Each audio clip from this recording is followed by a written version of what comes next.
I have been arrested. Do I have to answer questions about my immigration status?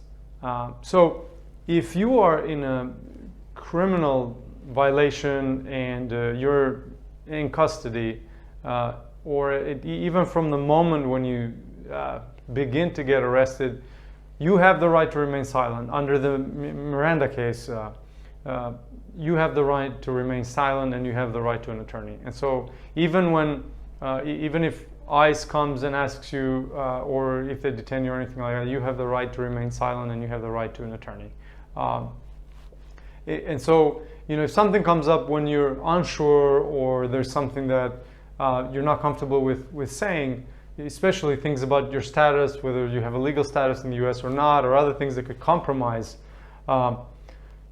your ability to be in the country, you can plead the Fifth. You can plead the Fifth Amendment, or remain silent and ask for an attorney. And that's something that people do.